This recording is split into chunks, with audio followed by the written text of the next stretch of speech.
Okay, welcome to another episode of the Untangling Life podcast. I'm your co-host, Andy Yim, and I'm here with the hilarious, inspiring, I was like, keep going. motivating, Am I supposed to say my name? soon to probably be MBE. Oh, yeah. Hattie Willis. There we go. I feel like I was supposed to say my name and I was just enjoying the praise too much. I was like, I'm just going to leave this going. A whole episode of Hattie praise. That's the difference in us. If I start praising Andy, he interrupts really quickly, being like, it's just Andy. And if it's me, I'm like, awkward. Don't stop. No, thank you, I'm okay. Yeah. Take your flowers, Andy. We're smiling, but we are speaking about quite a tough topic today. Oh, yeah, today, well, smiling through the tough topic is kind of the topic, right?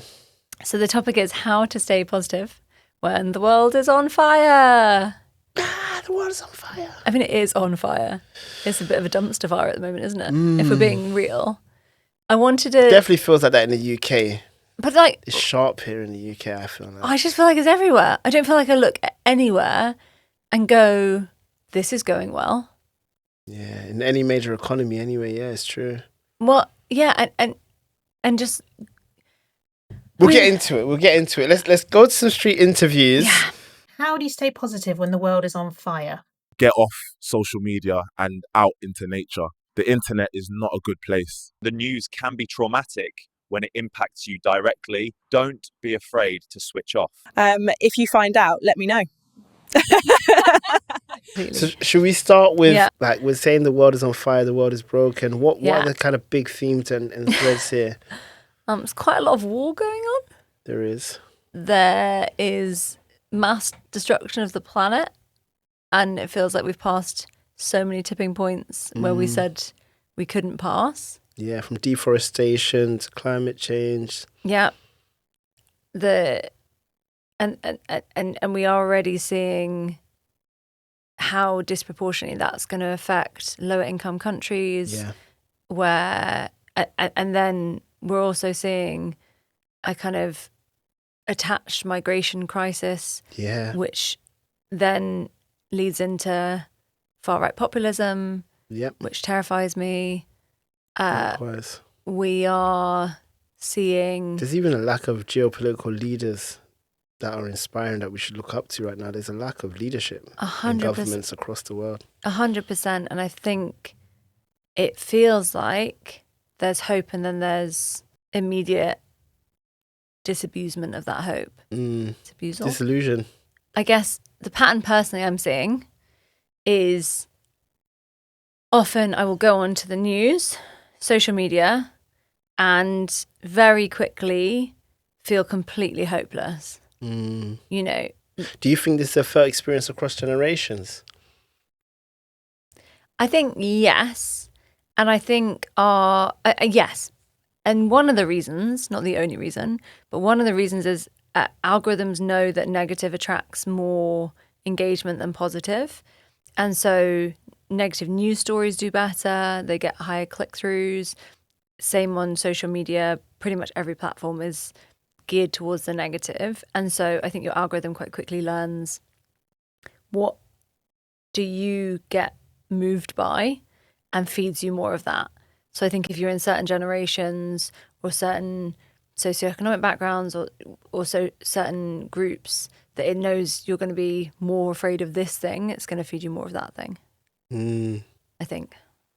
It's interesting, like, when you think about, like, what has disproportionate influence over you nowadays. And like, I was learning about Substack recently, the writing, publishing platform where you can get paid subscribers to be as a writer or creator. And it has more, Substack has more subscribers than the Wall Street Journal, Harvard Business Review, The Guardian, The Times, all of these like media like empires. And it just shows that even in terms of influence now, probably writers on Substack or YouTubers could have a disproportionately more influence than the modern day media, like the BBC, or what it used to have in terms of the only source or verifiable source. Yeah, and I think in some ways actually Substack I actually really like it in lots of ways. I think it's a bit the antidote to a lot of what we're seeing, because Substack tends to be longer form, more thought through articles. And I think I really like that, because I think a lot of what we're seeing elsewhere, even like in kind of historically where we got our news from, it's becoming more and more clickbaity and more short form, and therefore it's harder to get the nuance and the complexity. And I do think in a world where it feels like so much is breaking, I think the last thing we can afford to do is lose nuance, because the more black and white we make any of these issues, the less able we are to solve them, because actually they're all really complicated.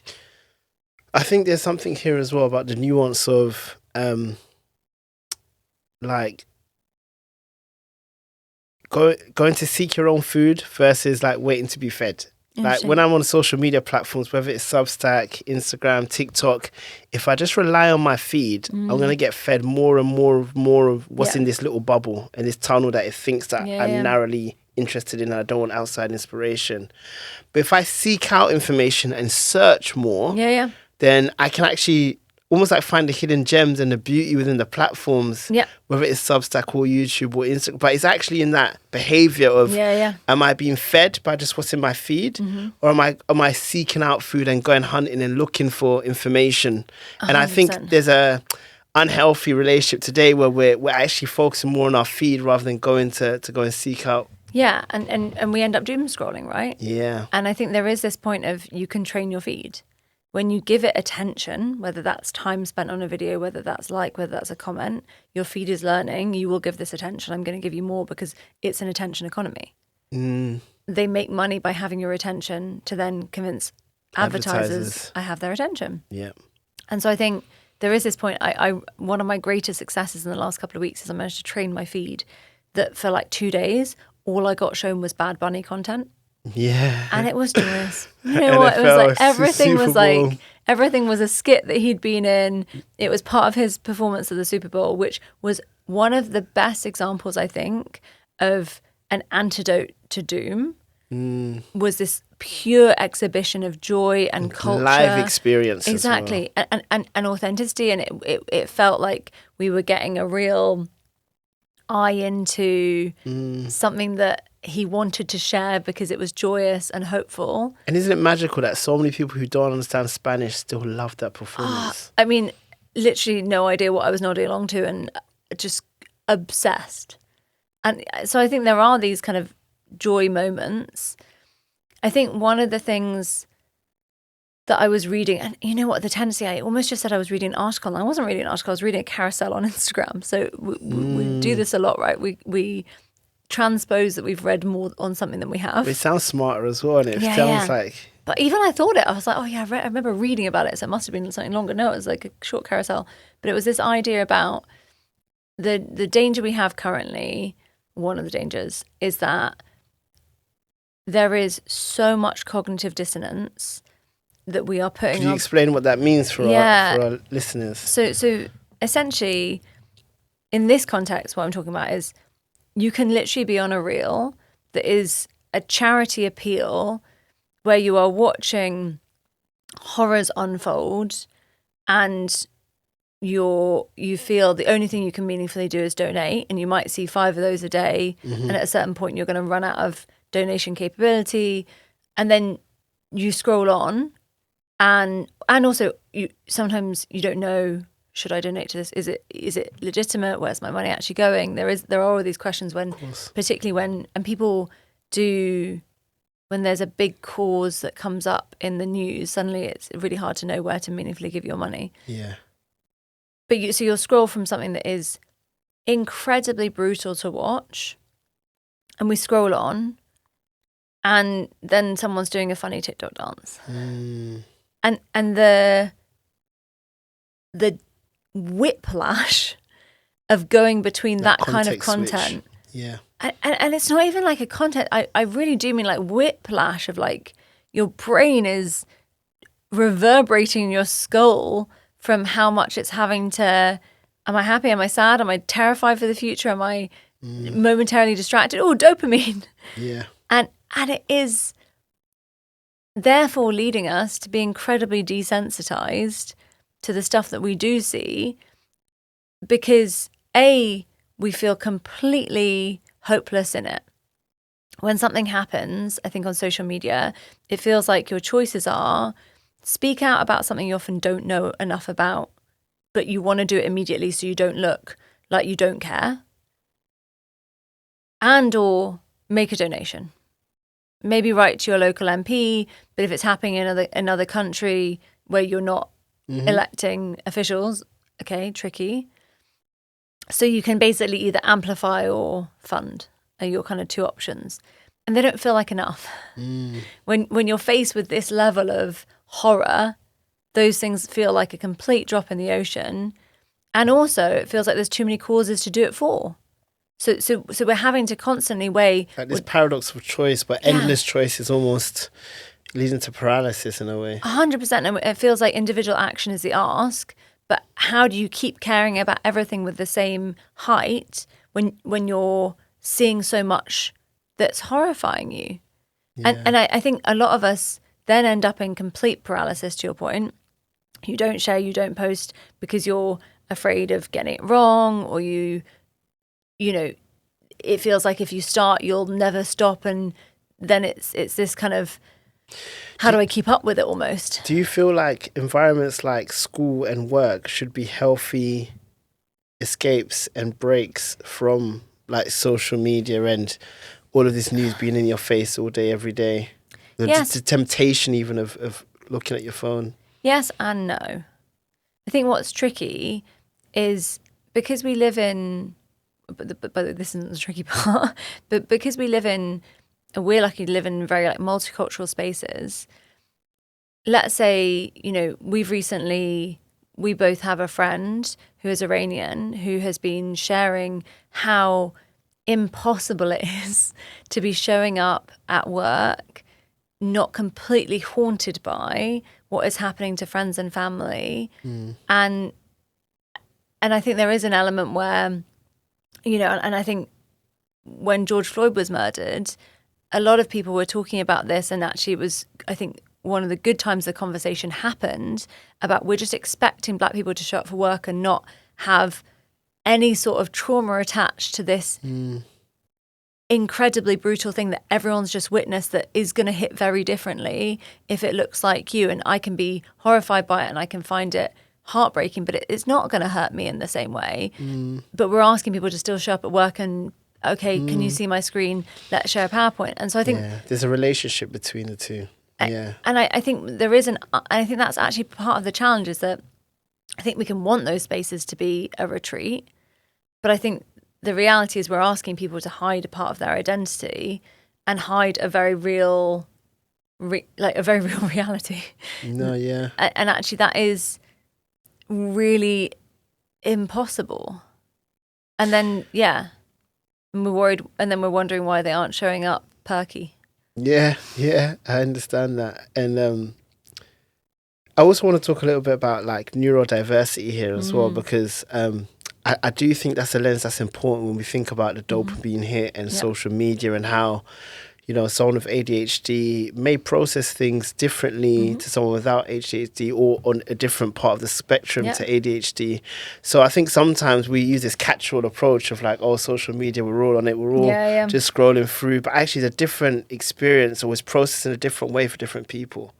Yeah, and we were talking about this actually before we started recording. Yeah. When we were in, can I share what we did when we were in Ghana? Yeah, absolutely. So when we were in Ghana, because one of the biggest... I'm saying absolutely. I don't actually know what we should share about Ghana, but we'll see. Well, one of the biggest traits of ADHD is that you like to diagnose other people with ADHD. So I have ADHD, and so I desperately want everyone to be ADHD too. So I tried desperately to tell Andy that maybe he was. And we sat by a pool and did a very unofficial test together. Yeah. Do you want to share your results?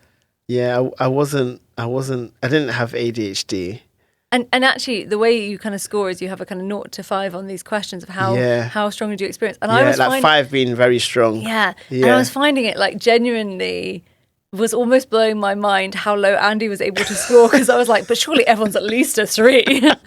I'm a 5, but surely, how can you be a 1? I don't understand. And so, it's interesting. We've got two ends of the couch on that kind of, and ADHD brains struggle with dopamine creation and dopamine craving at a different level. And I was sharing with Hattie before the pod as well that like I've never. I definitely use social media, but I've never felt like I've had it's had a stranglehold on me, or I need to install an app or use a vice or some way of managing my time on these apps. If anything, I find that the primary reason I usually go to these apps is to promote. Yeah. It's to self-promote my work, spread more love and light into the world, to share more of what I'm doing. But it isn't actually because... You want the dopamine. Yeah. No, not really. And I notice even nowadays, actually, if I'm on there, like I'm not, what am I looking at or looking for? Not much. I'm like DMs from friends. Yeah. Like definitely not the feed. And if I'm going out for dinner with like the missus or the family, the phone might not come out for 5-6 hours, like before the dinner, during the dinner, after dinner. And it's not a thing for me. So I can relate to it and understand what people are going through, but I don't relate to it in my daily experience. And I'm wondering, like, did I miss a beat? What was it? What happened? Out, Andy. This what happened that? Yeah, I'm wondering where it was for me. Like, where did this relationship, I guess, break down for me in terms of like me and social media and spending time, as much time on there?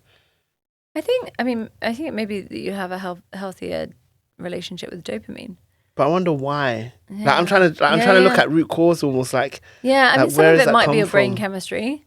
Some of it might be that actually, you know, you are getting it in really healthy places. You know, you're exercising, you've got routine, you're spending time with family, you're getting that kind of oxytocin. So there's like different chemicals that our brain craves. I'm going to mess up what they are, so I'm not going to try and be the chemist here. But one of them is oxytocin, which is like the closeness. Endorphin. No, is it endorphin? I don't know. Closeness chemical, which is like often. So whenever I hold one of my godsons, I literally, it's like I can feel my oxytocin levels rising. I'm like, I'm so happy and so calm. And it does chemically get released. We're kind of meant to get it from babies because then we want to hold them close and look after them. But maybe you're getting that closeness from your family.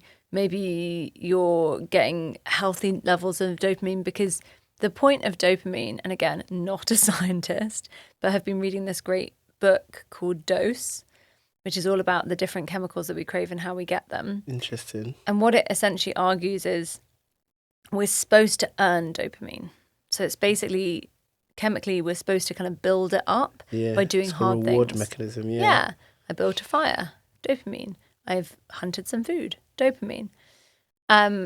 What actually happens is that very cleverly, a lot of people who are designing technology have found very quick ways to release dopamine without any earning.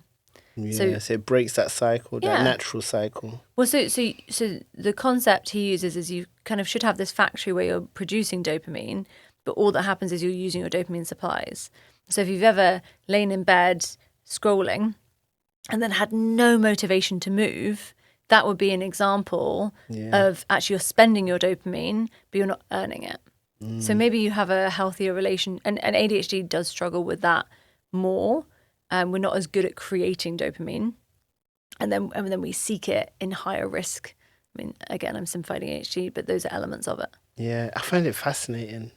I do. I mean, like even when I think about like laying in bed, if I'm not watching anime, I know I talk about it a lot. Yeah, we love anime. Like then the phone's not even a feature for me.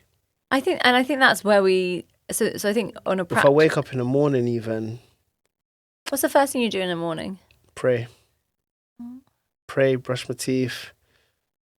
And then if I do check anything, it's very quick, like a Gmail. Yeah. LinkedIn DMs, basically. It wouldn't be feeds. It would be DMs. Interesting. And we've WhatsApp. We've talked before about the fact that you've turned off your notifications. Oh, maybe that's what it is. I just hit the nail on the head. Because I have my notifications off, I've never experienced that like ding ding ding. Yeah, the notifications going off and dragging me back into apps. And I noticed that because when I'm in an app, and I get almost like a notification say, a message, a DM on Instagram. I'm like, oh, has it always done that? But it's because I'm in Instagram, it's showing me that I've got a message. Yeah, so I realized that the other day actually when it did that, oh, I'm not used to that. The only notifications I have is on my banking apps, and that's from a danger perspective. Yeah. And then I think my Bible app, because I just haven't turned it off. So when someone's commented on something, then I get a notification. But yeah, nothing. And I think some of the spoiler alert, we should have probably said this up front. We're probably not going to solve the fact that the world is on fire in this episode. And so one of the things we, I guess, wanted to do is share some practical things that might help us survive it in this kind of doom loop and get out of the doom loop. Yeah. And I think there is this point practically. Notifications is definitely one as well. 100%. Yeah. 100%. And I think choosing where our attention goes to, for me, there's this cycle where what is happening is we're seeing destruction of everything. So we're getting increasingly desensitized. We're getting increasingly demotivated because we're spending dopamine very unconsciously, and we're seeking it at a much higher level than we have access to it at a higher level than we ever had before. And so we get into this doom loop, all the Ds. And I think for me, there is a point of, okay, how do I get out of what this then causes, which is complete paralysis, and I'm essentially seeking distraction from how bad it is. And so that often leads me into, I'm going to go and do something that feels completely frivolous, that takes my mind off it, whatever. Yeah. I'm seeking distraction, dopamine, and what that's leading to is I'm not taking any action. Yeah. And where your attention goes, your energy flows. Oh, love that. I just had to look up to say, did I say that right? But yeah. You did. Nailed it. And I think I'm going to butcher this, but I think we are all addicted, apart from Andy, to this flow. And so I think of that kind of the serenity prayer from Alcoholics Anonymous, which I always misquote. I used to have that in my old house, actually. Do you know it then? Because I always misquote it. God grant me the... I can't remember it, you know. Something about Is this 3? Is that, yeah. It's the... Something to... It's about, like, let me change the things I can change. Yeah. Make peace with the things I can't change, and the wisdom to know the difference. Yeah. It's something along those lines. I'm sorry for butchering that. Yeah. But I think that is what it comes to me as a kind of how do we stay positive? Yeah. Rather than just switching off, which I think is completely the natural that I know I'm leaning into. I almost feel this dissonance. It happened really recently. I was in Miami in the sunshine on a rooftop bar, and I'm on my phone looking at what's happening in Massachusetts with ICE. And I'm thinking, I'm in the same country. My lived reality is so completely different. If I scroll on, I'm going to get a completely different reel. How do I engage with this in any sort of meaningful way? And so I guess what I want to put as a challenge to us is to explore, one, for the things you really do care about, what could we be doing more of so that we don't feel completely disempowered? Because I think that Massachusetts example is actually one of the things I have found most hopeful in the last few months of how actually individuals together made such an impact. You know, as you're talking, I'm actually thinking there's a cost and a trade-off, regardless which way you go. Yeah. Because I'm not as hooked into my phone. I don't have notifications, but I miss out on a lot of current affairs. You know, you're today talking about the BRIC and a few other things, and I hadn't heard of these things. And sometimes they come up in conversation, and sometimes they don't. And the cost of me not being so on it is that I miss out probably on a lot of what's happening in the world. Just for context, what we're talking about with the BRIC is because it's a device that keeps getting advertised to me on Instagram, literally. It's a device that you tap and then you can't use certain apps on your phone. So for anyone else wondering, that's what that is. Yeah, a friend of ours has one. Yeah, I believe so. She's a big fan. But yeah, there was an essay on AI, which I know we're going to get onto, but I hadn't seen that essay until you shared it in the group. Yeah. So I was out the loop. So you're actually right. There's a point in which we can withdraw so much that we then are missing and not able to take action because we don't know what we should be taking action on. I think there's a positive side of that in terms of original thinking and creativity. Is like my thoughts are not influenced by a lot of what people have read and consumed because... And you're protecting your peace. protecting peace. Yeah, and then I guess when it comes to focus time, like now I'm writing a book in the background. I feel quite comfortable spending hours writing or thinking or going back and forth or getting some support with ChatGPT or AI with I feel comfortable staying in that creative space and not feeling every 20 minutes like I need a break or I'm fidgety or anything. Yeah, which is something I super struggle with. Yeah, I've got a lot of friends that I either struggle with that. hyperfixate and then I can lose hours, which is great, or I'm super. I've got a friend with dyslexia who used to use the Pomodoro technique where like every 20 minutes the timer goes off and they take a break. And they would have to really be intentional around, okay, let me go for a walk, let me get fresh air. Or if not, they'll stay at the desk and go onto the phone or onto Sky Sports and watch football or whatever it is. And then before you know it, an hour's gone past. Well, and I find the Pomodoro technique doesn't really work for my brain because I find it, for me at least, it is useful in the sense of it chunks things up so they feel more doable, which helps the kind of ADHD. Like I can earn a bit of dopamine, but actually for me, it risks interrupting when I'm getting into a flow, and what I need to be training my brain in is getting into that flow. I agree with that. But it can be really, and again, I think the whole point of this is try things that work for your brain. Yeah. Bit by bit and like play with it, experiment. I agree.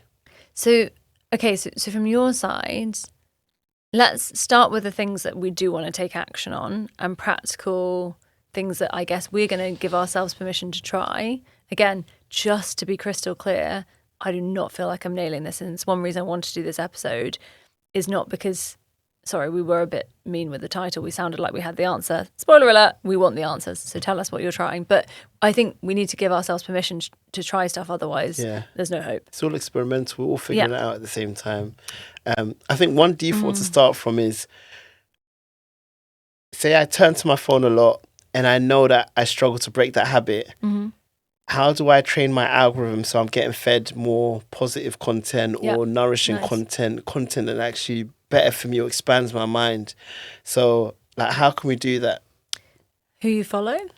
So one account I actually really like is called Ground News on Instagram, and they will show you articles, and what they show you is with an article how represented it was in different kinds of press. So I'll show you if a story was much more shared by left-wing press and right-wing press, or if it was neutral. And I find that really helpful actually to balance critical thinking. Why wasn't this shared? Interesting.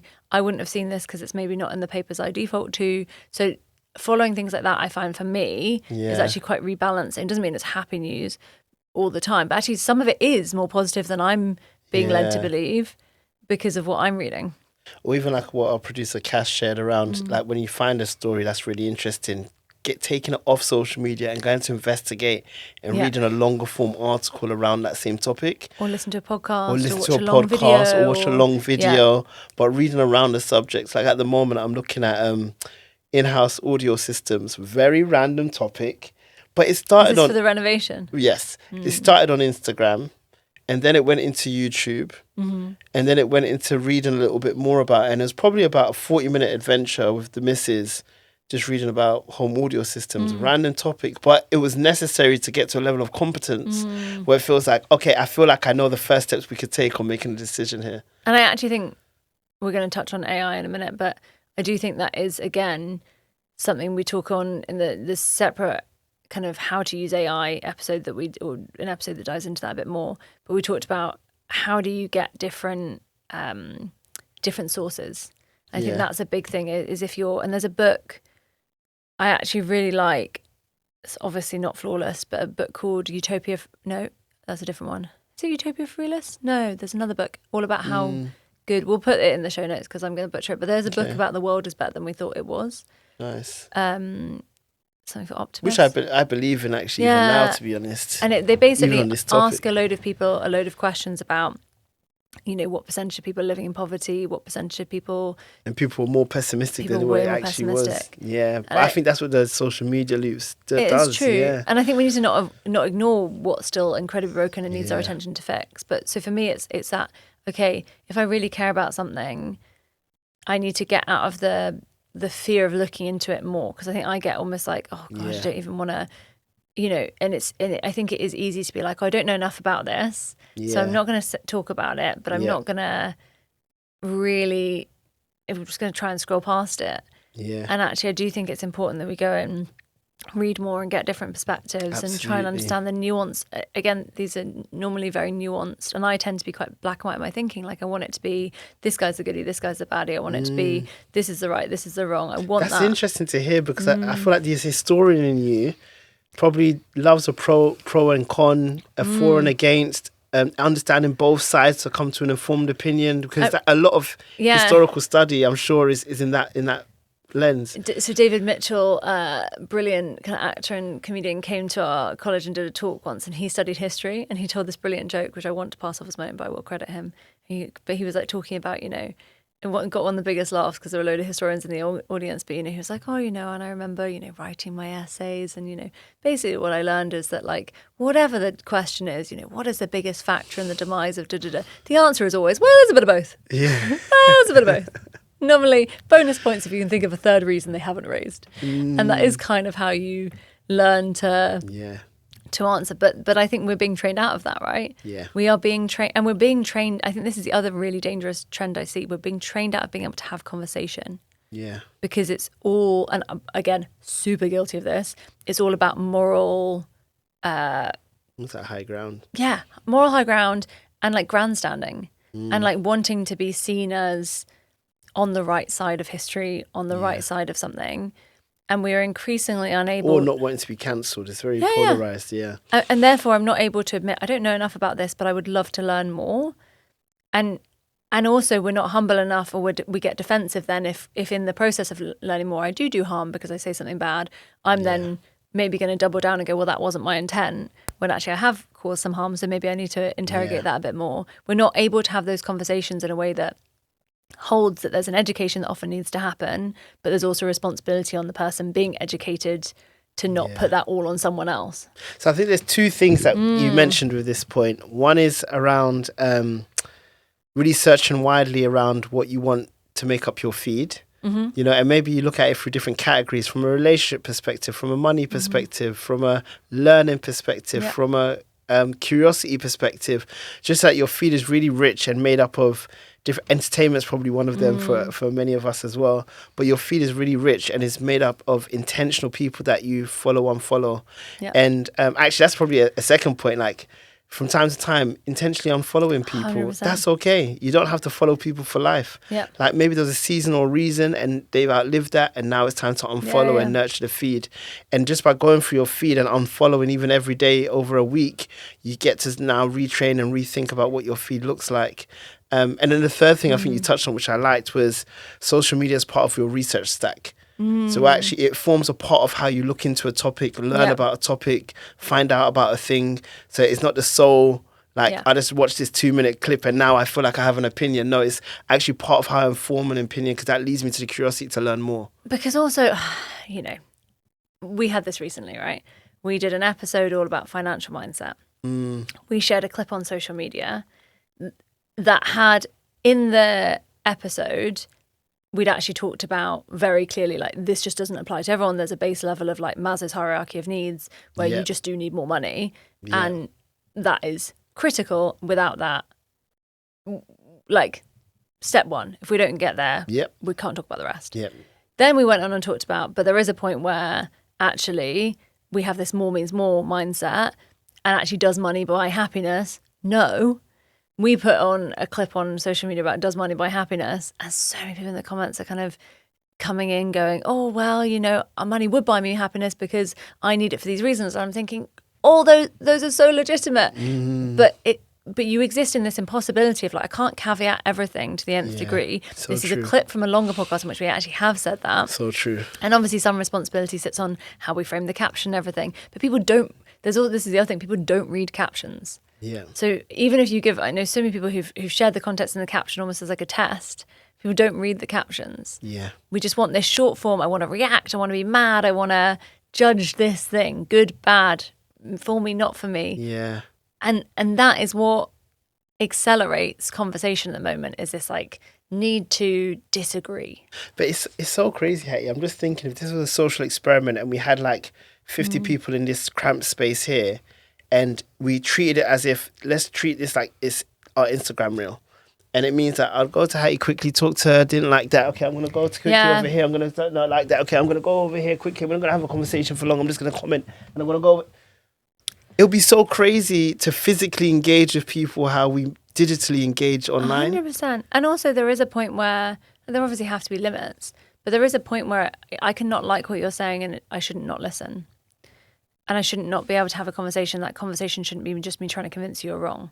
Yeah. Because I think so much of where we're going with politics is like this increasing polarization. Polarization, absolutely. And I do think that like we need to be able to call a spade a spade. There are loads of people on the right wing who are just incredibly racist and believe in theories that like are just terrifying, that they're, replacement theory. I'm just like, if you're talking about replacement theory, we have an issue. I'm not going to reason you out of that. And so there are points where it's like, no, that's just a racist theory. Yeah. But I think there are these kind of areas before that where people are being increasingly radicalized because they feel they can't express a view. And actually, we need to be able to have a conversation with those people so that we're not losing people who actually are more moderate, aren't necessarily coming from deep racism and wanting England to be white. Yeah. We should be able to have dialogue. Exactly. Yeah. And I think we need to be able to hold, and again, if the world feels increasingly dumpster fire, I think we're all reacting from a hotter and hotter place. Rather than holding opposing views or different views. Yeah, in a conversation. And I think there's something there that's systemic as well around, like you think about politics, for example, where the system and the business model that incentivizes a certain behavior so that certain parties can get into power. And the same is true for social media, isn't it? It's like it's a business model that's centered around advertisers, and therefore I need your attention to day trade for those advertisers. Substack's a little bit different in that respect, where actually it's more centered about the user and the creator and the writer, and you subscribing to support the people that you really appreciate. But we almost need a higher level system for ourselves as individuals before we almost surrender to these systems that exist, whether it's in politics or in social media. It's like, what is our operating system and how do we go by the rhythm that makes sense for our body and how we operate and who we are, whether we're ADHD, whether we're neurodiverse, what works for me. And I think that's what we need to figure out and be able to support people with what are the things that really work for you. I think it's such a good point. And I think we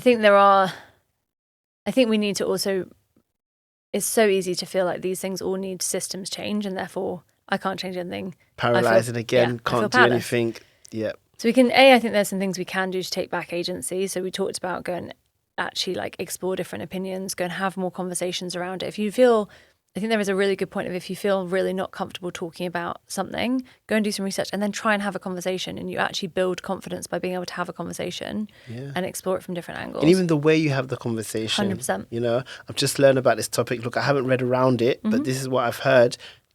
You can paraphrase and just frame the conversation a certain way rather than you're coming in hard. You've got a hard truth. And with the humility to be able to say, oh, that's a really interesting point. I never thought about that. Or, oh, actually, I'd love to go away and read more. Is there anything you found helpful? Or I'm going to go and do some research on that. And often you can say something, I'm going to go and do some research, and they might recommend some things that you can try rather than me going, Andy, can you give me an entire book list on climate change because you're an expert? It's maybe I can find some entryways myself. We get a bit lazy with this as well. Absolutely. So I think that's one thing. What else helps you practically? Notifications for me, but the reason that I like where we started is because regardless of notifications, at some point you're going to find yourself inside of the apps. So when you're in the apps, we have to create and train the feed that we want. Love it. And I think we need to think about searching more rather than relying on our feed. Let me go in here with intention to look for certain entertainment or certain creativity or certain inspiration or certain knowledge. So I think using it more as a search engine rather than just a feed also could help us. That's a really good point. I think the other things that might help people practically, if like me, you struggle with, if like me, you sometimes say to yourself, I have no self-control. I have no discipline around this. Let's reframe that a little bit more gently to ourselves, because actually this is just the best minds of our generation have spent a lot of time making sure that this is really hard to fight. I say this when I teach workshops, let's put our phones away because they're just designed to distract us. We don't want to be fighting that battle. So there's two things that have been really practical things you can do. One is, so I have an app I actually use one called ClearSpace. It's not an ad. They can sponsor us if they'd love. But I actually love it, and I'm a fully paying member because it does a few things. So whenever I want to use an app that I've put on there, I first have to press a button. It opens up this ClearSpace app. Then I have to breathe in, breathe out. I mean, you don't have to breathe in now. I can't tell. I've seen it, yeah. But there's a pause. It's intentional friction. Yeah, real friction. Then a quote slowly loads, and the quotes make you think about it. And I actually really love the quotes. I often find myself coming back to them. They've been, one of them I love is live every day of your life. Love that one. And then you can go onto the app. But when you go onto the app, you can choose 1, 2, 5, 10 minutes. And so every 10 minutes, you have to do that. So you don't get stuck in it for an hour. Great. And also, it breaks the feed it's intentionally. so good. And what I found it stopped me doing, so why I originally got it, was I would be on my phone, and even when I deleted something from my home screen, or I had the Apple, screen time controls, I would just ignore them. Yeah. And this actually doesn't really help, actually, does it? I spent 5 hours on here. Yeah, I feel guilty. Thanks for letting me know that. Yeah, and even the ones that kind of block it, that it's too easy from a UX perspective. It's too quick to ignore it. I guess that's why the brick works, because it's physical. Well, yeah. So ClearSpace is an app, and it's like anytime I want to use one of these apps, it will apply it. And really good if you have ADHD, because often what will happen is I'll go onto an app and I won't even realize I've gone onto it. Yeah. So for me, this is really sad, but it's often like LinkedIn, or it used to be linked to emails, because I was like, sales, it gives me dopamine. So I'd be like, has anyone messaged? Is there any work coming in? I would get excited. Oh, but you're not in the feed. No, but this would be to go onto one of the apps. So I've actually got it across LinkedIn, my emails, my Instagram. And what then happens is I'll often suddenly look at my phone and I'm like, how did I even get on here? I didn't mean to do this. It's completely unintentional. Yeah. And then often in the process of trying to then get in, I get distracted and do something else. I have to restart. And that helps me make sure I'm do I really want to do this? It's already annoying. Right. And then there is I'm going to give everyone, please don't hate me, Brick. So Brick is a company that does this, but I recently was teaching on Imperial's We Innovate program for female founders. And one of the lovely founders on it, they're working on a really interesting, and we'll put the startup's name in the show notes. They work on this from a social responsibility perspective. Okay. So you and I could share screen time. So every day we have half an hour where we can spend on social media. And if I use 20 minutes, you only have 10. Wow. Which I love as an idea. Wow, that's interesting. Yeah, that shared accountability, but also that guilt of I don't want to let you down. I don't want to feel like I'm taking up all of our time. So for some people, I think that will work really well, where you're genuinely trying to stop how much time you spend on something. Even especially in a household, that would be interesting. And then if you want to stop, so for me, it's more about I want to stop certain use cases of when I'm doing it. So because I'm now single and I live alone, I often when I'm watching TV, I'll also be playing games. Yeah, you mentioned. And I'm not enjoying the TV show. And I recently actually set myself the challenge the other weekend. A show I love, Lincoln Lawyer, was on its new season. I love Lincoln Lawyer. And I was like, you know what? I love this show. And I used to watch it with my ex. And so I would give it my full attention, because whenever I was watching something with him, it was really deliberate. Let's watch it. We're spending time together, even though we're watching TV. We want to discuss it. We want to both be present. Of course. You being on your phone isn't the same thing. Yeah. Which was helpful. I found to learn to honour it in the same way, even though someone's not there. That social accountability really helped me. Without that, I've struggled. Yeah. And so what I did with Lincoln Lawyer is I actually put my phone further away, I put it underneath something, and I was like, I'm going to try and watch a whole episode and just enjoy it. I love this show. Yeah. Anyway, I did it. I felt really good. I picked up on a load of details I'd missed. I found it much more emotional than I otherwise had been finding stuff. I was like, I need to get back into this. So I've been really tempted to buy a brick, which is it's like a little square that you can kind of put on, you can put it on your fridge or whatever.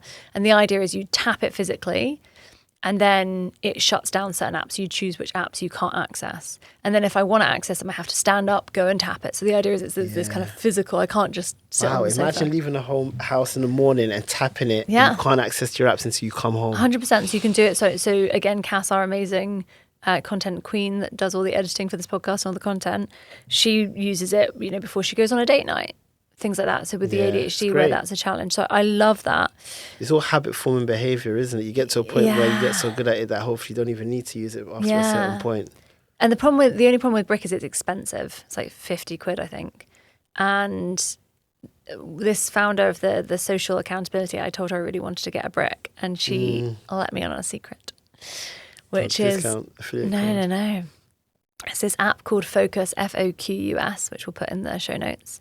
It's a free app, completely free to use.